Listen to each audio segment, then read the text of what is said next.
cái mà bao ta bắt thiên thu hi hình xây đồ lên là cái mà các lúc ta là dùng cái xây đồ thấy gì hiện na ấy và nghe cái mấy thầy bao hình xây đồ tiếng pha lại và hiện mi hết trong đi hiện chúng ta là thằng có chập băng nhiều rồi vào rồi hết trong hết lâu rồi mấy thầy hiện na ya so cái hồi hiện tại to program cái này không ta vào so cái mi pi anh điều nó vẫn phải hết thầy là tiếng à so nó vẫn phải hết nhà cái lúc gì cái mà thiên mi so lên nó học bao cái xây đồ cái hiện tại na ya so cái mà bao ta tại lâu rồi xuân cái xây kia cái xây bảo trong tâm tâm mấy thầy chỉ số phát triển mình ngày đêm tu sẽ thì em sẽ bên cái mà thực là con mình xây cái mà cán phần đó mình sẽ đến chỉ cán phần đó là cán phần đó mình sẽ làm vài lần rồi là vui kiện là vui thầu kiện tiền thì tôi cái họ tôi kinh thu pi là thu tăng dòng xây tâm tàu bên tôi thu pi là không được bị bị điên rồi là cái mà thu pi hồi chạy tiếng pha lệ cái họ cái lối cái họ bắt chạy la cái con sa đi chỉ tu tu la cái họ phát triển chân chơi đi hiền tại cái màn tu pi là thấy là cái màn Bible sang cái sinh cái tin Bible soi dấu xin nó mà Bible là để soi lăng cái họ cũng lo họ Bible itu le toai translation in English le về thì Paul le hôm nay lại thế chúng cái màn mấy cái Paul xin đến cái tin Bible soi dấu xin nó mà Bible là để soi lăng Gospel Zone Bungku Changli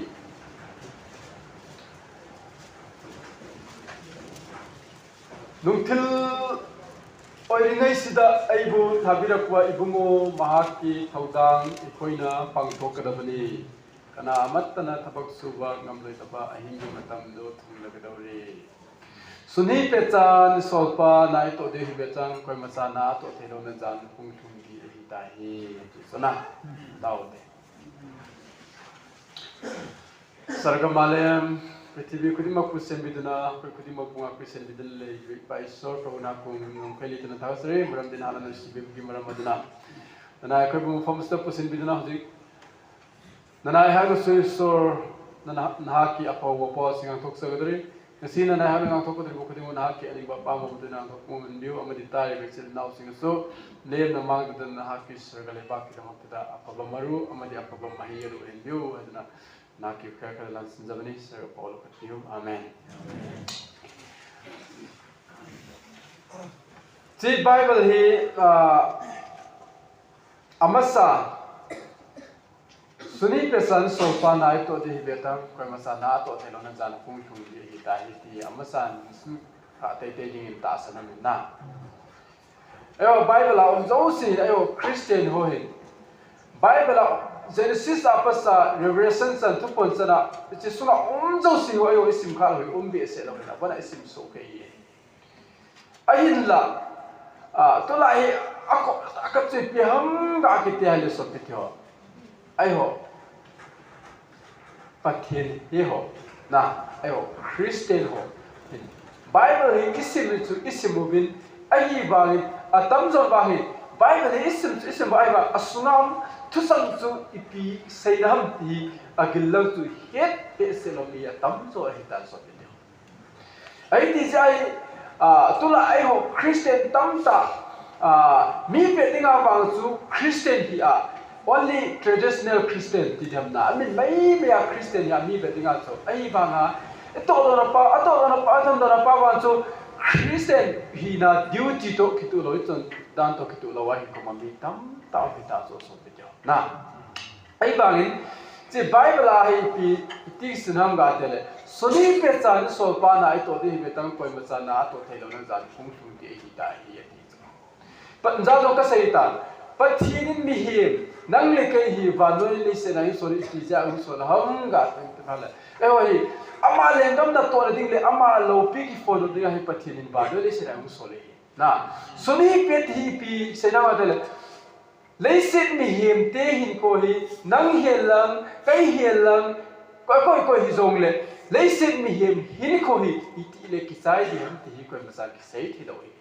zinga kisai mai thai thaya kisai mai thai koi masa ki sei thi lo hi na pin zong sei thi ko bin ho zo sei thi lo di koi masa hello di na ai di tun iti le kisai di ham ti ki sei thi lo mi him hin ko hi ai ho chang itam pe cham cha so ai ho dinga sun hi pe so na to hi ai wan idam la ya etha la ya sam ka ihin la ya hi pathina eto la wali ti le pathina eto ti ham so pitio eti nung te ai ho dinga chu jan hong hu ta cho so pitio eti ni cho ho dinga jan hong hu ta na ite pare chu tabangin pathina atom velometi zone le ai ti ta lo di ta so na pass achi sa so se sai ta ai ti ni to so pitio on leisit mi hiam khat hi na chu pathin nang le kai hi ama lo piki phone na un so ta pa na chu ai ho so leisit chu a cham edam pe cham cha sa hen ai ho zo ama lo pi ha pa na ki phone do nga hi ti zo kan sai na ma sa de so pitio eti hin cái topic hi cha chang pa ting ka ko ting ka ten cái mà background sim ti le cái mà cái testimony le cái mà ya ko na pathen kan he don ti chung chang ka kan sei do no min na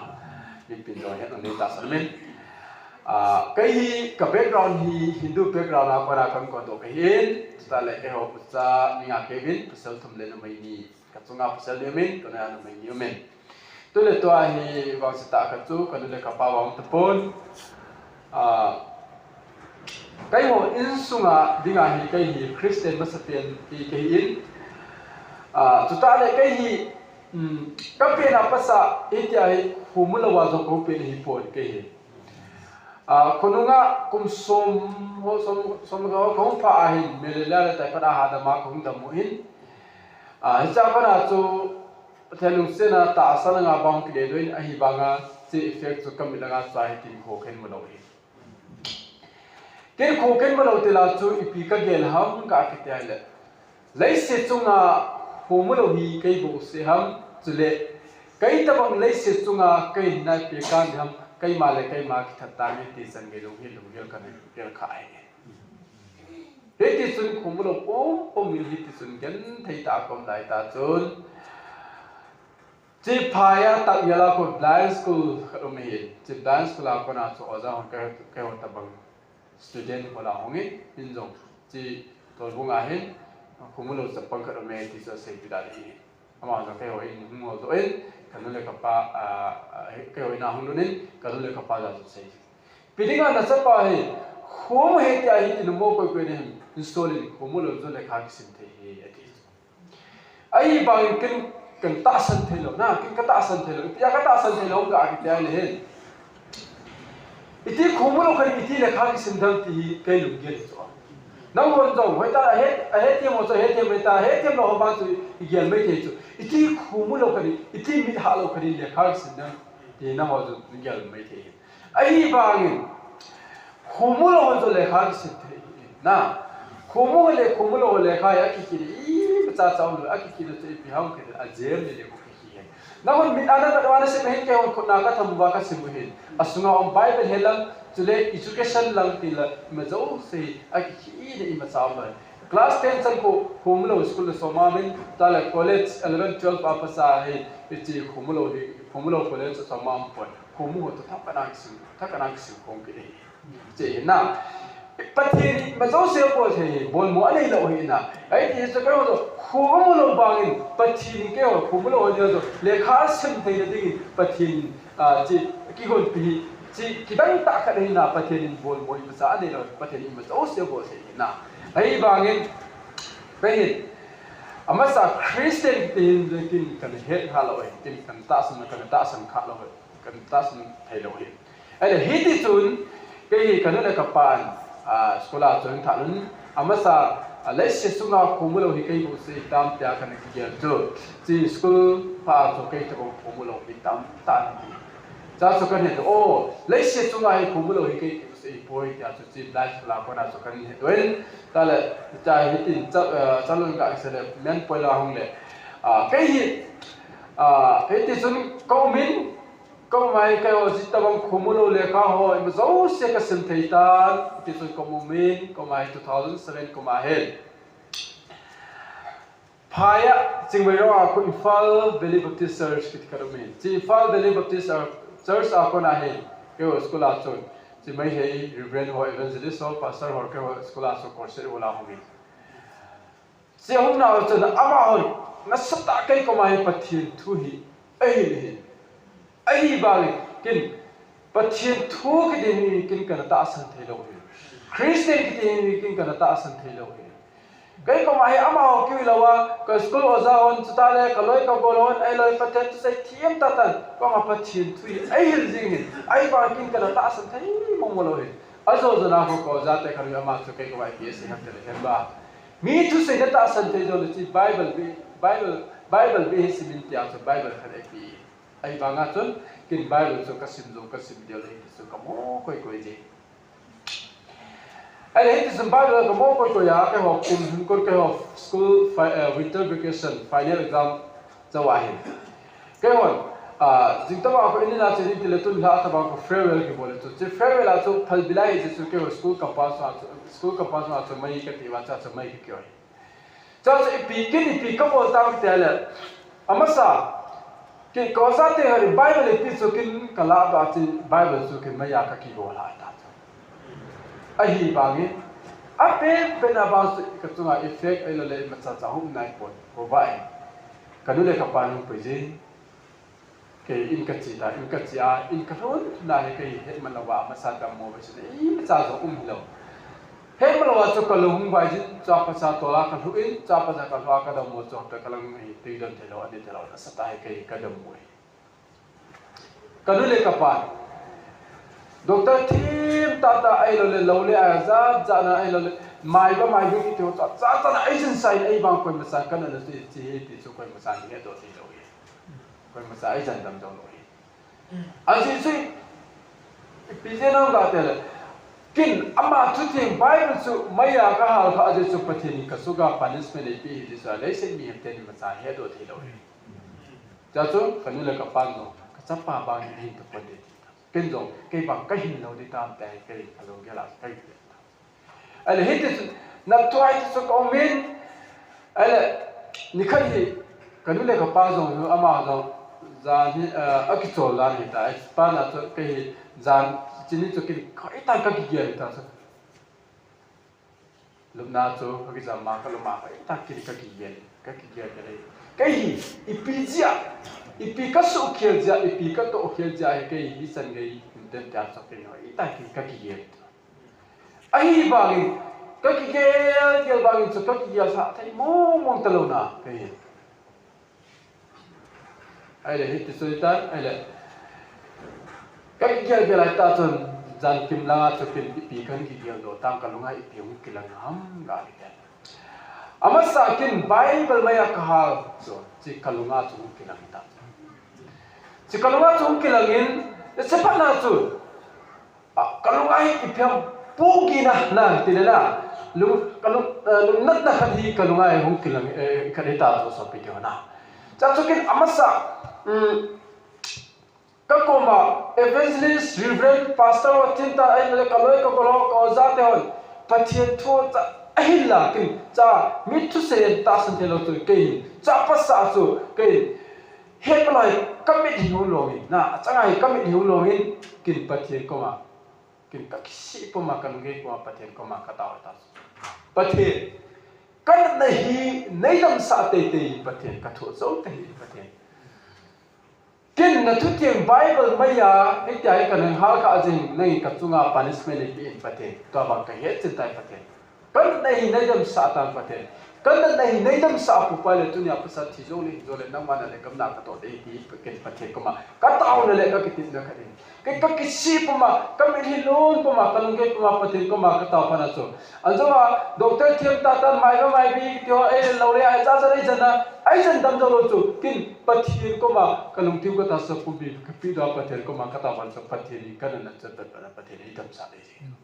cha to pathian ko ma ka taw ki pathian nang mai ma zo se bol the iza kai bol the pathian nang nei tu nya pa sa mi pe ting ma cha gi zo le mi pe ting ti bi kin lo hi zo le tu nya pa sa thi zo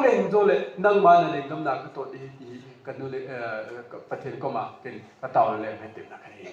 chon ke kong dam doin ale ka nu le ka pa la cho abona kin Bible ma ya ka na chu cha ale le kong dam na chu awara ka se pin azo zara kin ka nu le ka pa la pi ka se yam ma le he no ka pa ke hi tu nya pa sa hi Jesus Christ nung ka zui di ta ka ni ai le ka nu le ka pa pi ndon ma te le ka cha pa nei ka sa la nei ka lu si pi ahin la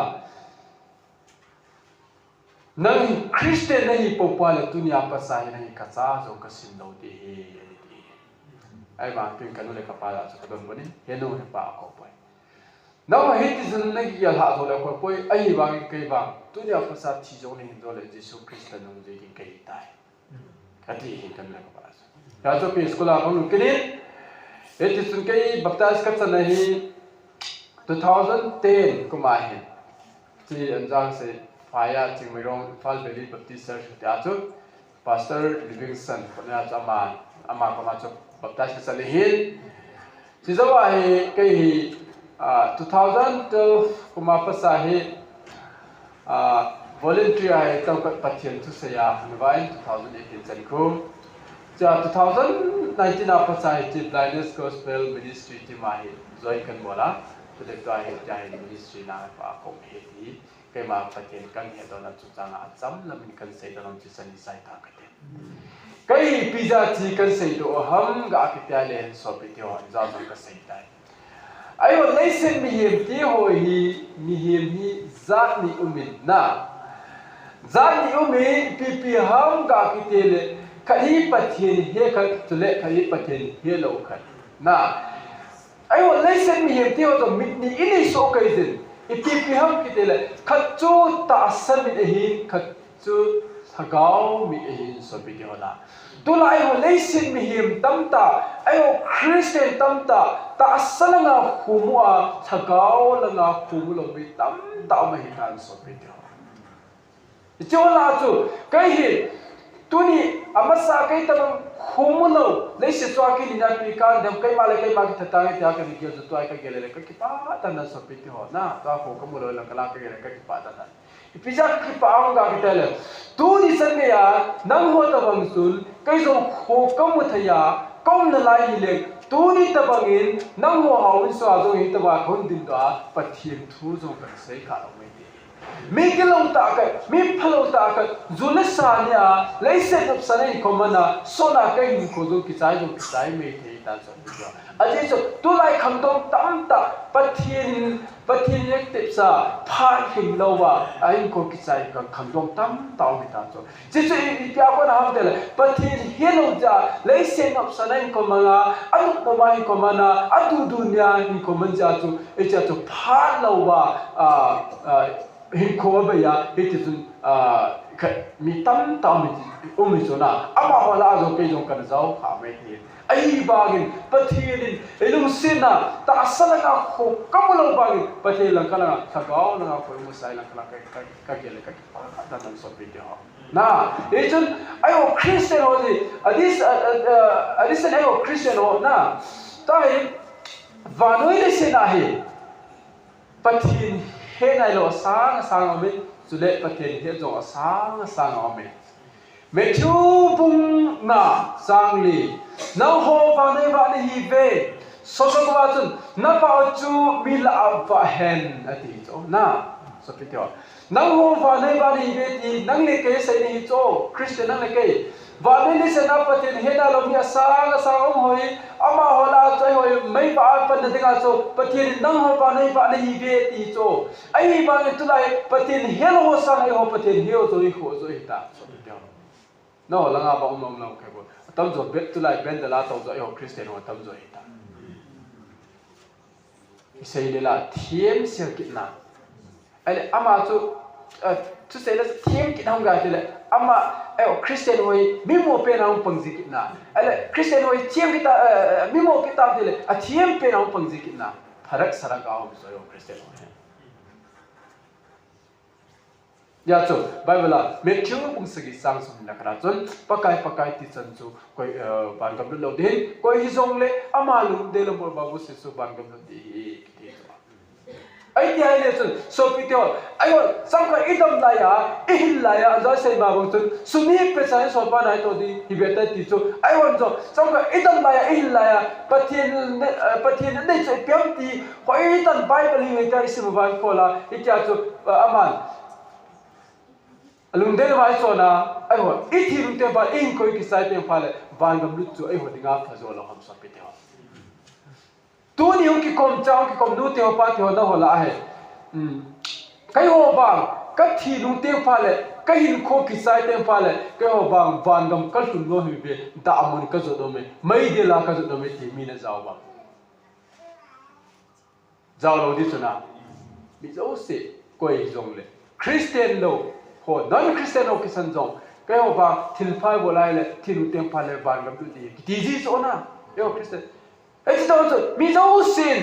ai thì nung tiếng pha lệ van gầm lúc tiếng chỗ cái đây mà mày na ai bangin van gam lut na ding choi ki dei bangin chun ai wa in la ya idam la ya van gam lut na ding kalbi chu to apa sai son lo bai ti van gam hlung thei yang so pidyo kam mai mya chu van gam ka hlung no me van gam ko lu mi ti chu ai thei lo di in la idam la ya van gam hlung na ding kalbi chu tu ma pa sai ta ai ho step by ai ho son pa nga in so pidyo ai ki tu tu ni ki khom nu ti ho pa ti ho adi san khang dong ti ho pa ma ken tu ni la kan ki til khong no ta kan mi pi ham ka ki tai le hen apalo lai po apala nga na i pi ham ka ki tai le hoi tan ge le chun so pi ti ho na pi ham tu ni la ki kom cha ki kom he chi khumulo ho he chi tu bi kim lo ho ki san jong hi tabangin pathian na ato thayai le ai ho itha lai changi ti pathian na ato thayai dam ti ki ki ando ne dingin tu law ki community ho pati ho adison ni khang no ko ma e ma ho blindness gospel ministry on han kai ma kan ki ko no bi na so pi ho na ho to pathian ni khole ke mi kim se la pathian ni ko pin lai hen so pi ho na si no nom ta na si thayin na mu nom cha na mu thayin na cha chu pathian la ki man cha la wa li pya la ki man cha deu ha pathian ni keng ni pi thil phalo lampi phalo ra sin dia pathian ni keng ni pi pon khun chong hi thil phalo tham dinga isi sa te mo pe ben da mo te dinga mo ne pathian khun pi pon mi chong hi thil phalo pe dinga nunga hoi bol hang hoi em ben dinga pathian mi pi loi ma zo se ama le gam da ton ding le ama lo pi ki phon da pathian mi pi so pi te ho e cha cha pathian da ki man cha lo lo sia na ki man cha te ho so pi te ho ai ti ja cho he chi ti bi kim lo ong ki sang yo pathian na to the la ai hoi tha le chang iti pathian na ito thei da hem ti hoi tan ki gel ti pa chim chai ho pathian na dia ha pan ha la che ti ti kan se da nom le so pi te ho pathian na to tha sit poi ti ban gam ki ti tu le twa na le kai ma sa mi na longul hei chen ban gam ong nai tai gospel na ban gam ki ti tu le nang le kai sa mi iti le hong hong dem ti koi ma sang ki sei the lo na iti le hong hong dem ti ki sei the lo ding ban gam chu ai wan pha sim cha ki nga jeng he na ai cha chu pha sim cha ki nga jeng chu ai wan e ma lo ka ge lo ka na piam ti ge lo ka online ta chu hong hong loi ta le nang le kai chu ban gam thung thei ti tam sa pe ti na iti ban gam lu dem na iti chu pha sim cha hoi Christian ka hi na chu alert abai sa ngai hin na ayo Christian chuna fasim sa ready sa abai sa ngai hin so pe kyo eta zo fasim sa ayon ki gel do din ka chu ipi ham ga ki tele nunga asom tu sim su hai ta fasim sa ki gel do jing ba ayo Christian ka hina chu fasim sa abai sa ngai he ti kan se do rom so pe kyo na chu thu dang dang jong tam ta jong sei ta pong ka tin cái màn ở đây là question cần độ nó mi chỉ cần độ tại đây thì cái màn phải sai đi na rồi lại sau việc sau cả anh làm cái là tôi lại thì tôi sẽ sau của hình mình phần pin là hệ mỗi phần pin phải mỗi bị sẽ nông phồn tôi lại rồi lại kinh rồi sau ta sẽ kinh là rồi lại phát triển nên mai cái nó phải cái level phải là chỉ phải chỉ là mấy cái phải mà sau mà rồi他烧的来都从把回去给关的的，我写给你拿一样子。